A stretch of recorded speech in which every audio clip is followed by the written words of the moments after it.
Assalamualaikum warahmatullahi wabarakatuh. Selamat pagi seluruh siswa kelas 12 BDP. Selamat bertemu kembali dengan Pak Sajid dalam pelajaran bisnis online.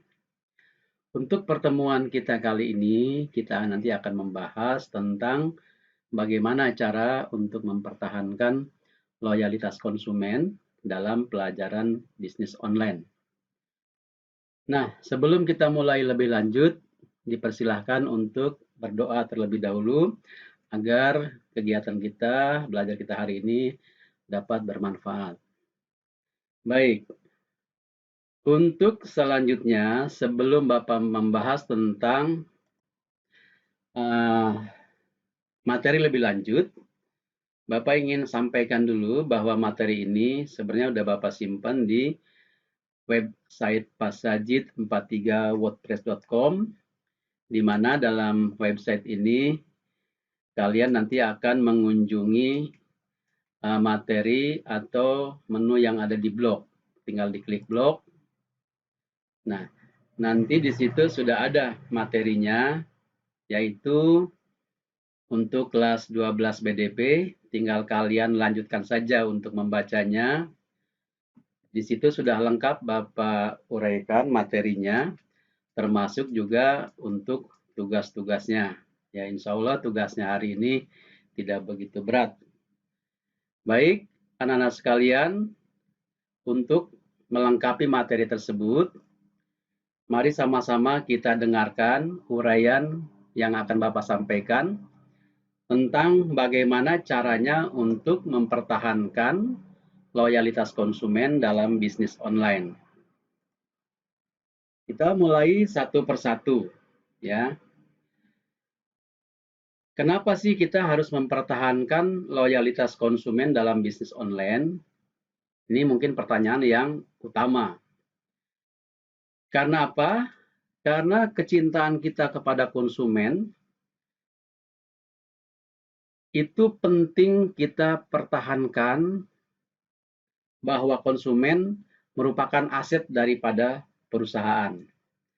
Artinya, perusahaan sebesar apapun, produk berkualitas apapun, ketika konsumennya tidak ada berarti apa-apa. Oleh karena itu, bahwa konsumen sangat berarti dan sebagai aset bagi perusahaan. Tanpa ada konsumen, perusahaan kita tidak akan bisa berjalan dengan baik. Jangankan berkembang, untuk bertahan hidup saja mungkin tidak bisa. Termasuk nanti dalam toko online kita, harus dijaga konsumen sebaik-baiknya. Ada yang datang kita layani, kita pertahankan, dan kita tingkatkan kualitas pelayanannya. Baik, kita kembali ke slide pertama,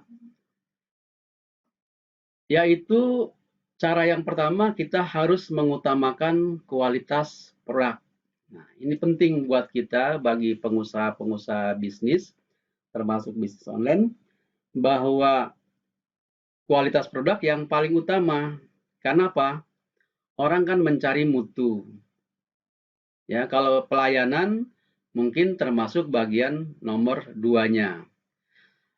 Oleh karena itu, buat inovasi-inovasi produk yang dibutuhkan oleh konsumen. Jangan punya prinsip kita buat produk sesuai dengan kebutuhan kita, jangan. Itu salah.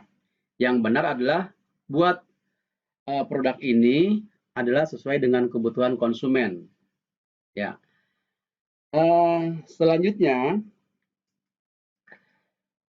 kalau produknya sudah bagus, itu dipastikan akan diminati oleh konsumen.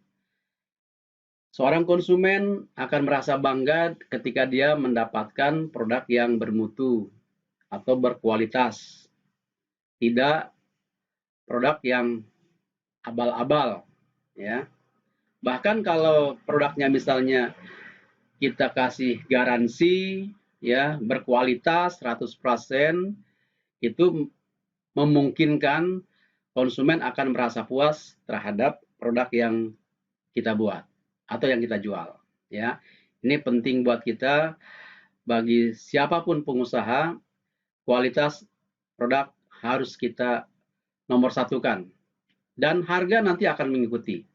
Karena kualitas dipastikan tidak akan mengecewakan harga. Baik. Kembali ke slide awal. Yang berikutnya adalah kita perhatikan bagaimana pelayanan kepada konsumen baik sebelum maupun sesudah. Jangan hanya karena kita melayani konsumen pada saat awal saja. Kita berikan pelayanan yang baik, kita kasih bujuk rayu, kita kasih promosi, dan konsumen menjadi tertarik. Itu memang konsep awal. Tapi untuk selanjutnya, agar konsumen ini menjadi konsumen yang tetap, pelanggan yang tetap, maka sesudah transaksi pun harus kita tindak lanjuti untuk kita pertahankan. Misalnya setelah 2 atau 3 hari konsumen membeli produk kita, kita kasih pertanyaan, gimana produk yang Bapak Ibu dapatkan, sudahkah misalnya mendapatkan fungsi daripada produk tersebut, atau misalnya apakah sudah sesuai dengan keinginannya, ya, maka itu bagian daripada komunikasi kita. Jadi jangan hanya mengucapkan terima kasih pada saat setelah selesai transaksi.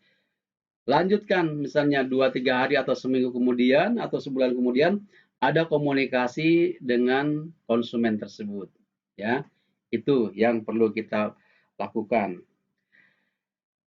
Nah, di sini mungkin perlu kalian juga harus ketahui bahwa kalau yang namanya pelayanan itu harus sempurna, yaitu kita menggunakan konsep customer care atau pelayanan prima, atau orang kenal juga dengan pelayanan purna jual.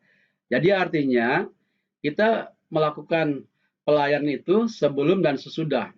Ingat, konsepnya ada di situ, ada misalnya kita harus memberikan support, dukungan, ya, memberikan keyakinan kepada konsumen bahwa barang yang dibelinya adalah tidak akan mengecewakan. Terus yang kedua, kita perlu juga membantu dalam hal ini, memberikan tutorial misalnya kalau ada produk-produk yang bersifat barang-barang yang perlu menggunakan seperti barang-barang elektronik, cara penggunaannya kita bantu, ya, kita bantu untuk sebagai tutorialnya. Terus kita kasih advice juga misalnya, ya. Jadi kasih saran, kasih pendapat, kasih masukan, dan termasuk juga service, quality, station, dan reliability juga bagian dari yang harus kita sampaikan kepada konsumen. Misalnya service. 1 kali 24 jam kalau misalnya otomotif itu memberikan pelayanan bagi produk yang digunakan oleh konsumen. Nah, kita sekarang masuk ke tahap yang ketiga. Tahap yang ketiga mengatasi keluhan konsumen dengan sebaik-baiknya. Keluhan ini ibarat penyakit dalam tubuh kita, harus kita obati. Karena kalau tidak diobati akan merembet kepada yang lainnya. Maka itu, keluhan konsumen pun jika salah satu konsumen yang merasa kecewa dengan pelayanan kita tidak kita atasi, maka dipastikan dia akan cerita kepada konsumen yang lain. Sehingga ini menimbulkan efek buruk buat perusahaan kita.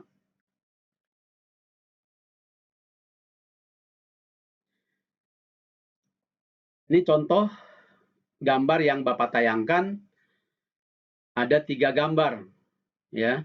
Di mana gambar yang pertama yang bagus adalah harus kita tersenyum ketika kita mendapatkan protes, keluhan daripada konsumen. Jangan bermuka cemberut seperti gambar yang lainnya. Nah, komplain pelanggan harus ditangani dengan cepat dan cerdas. Artinya, jangan menunggu lama-lama. Mereka itu butuh pelayanan. Mereka itu orang-orang yang kecewa, konsumen yang kecewa. Maka dalam hal ini, kita harus bisa mengelola komplain itu dengan sebaik-baiknya. Cepat tanggap. Dan harus cerdas. Pengertian cerdas bukan berarti kita dalam hal menangani masalah harus selalu menang. Tidak. Mungkin pada saat itu kita harus mengalah. demi mempertahankan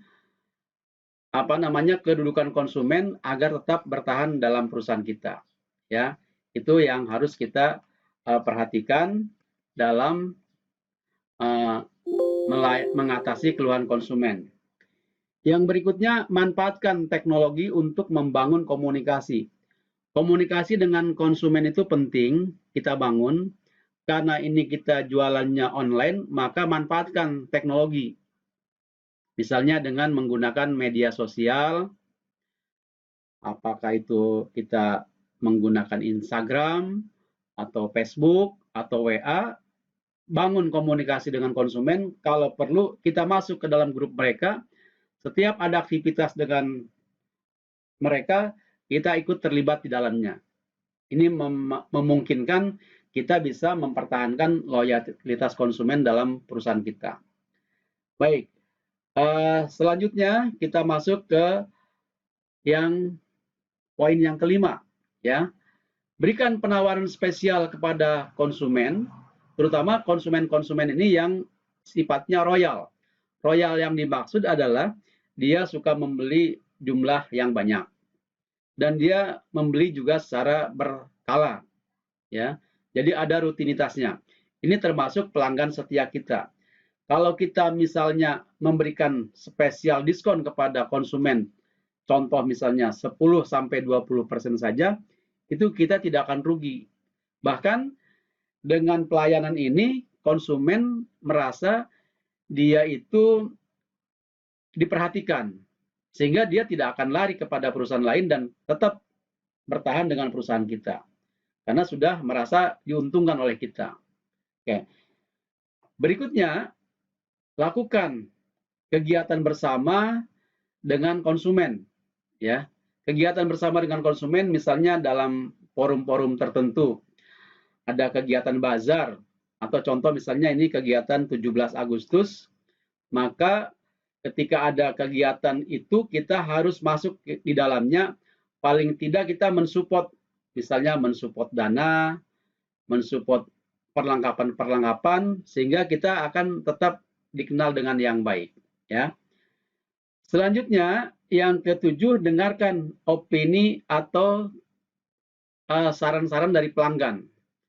Setiap pendapat, saran, masukan dari pelanggan harus kita terima dengan sebaik-baiknya, karena biasanya yang menyampaikan itu tujuannya baik.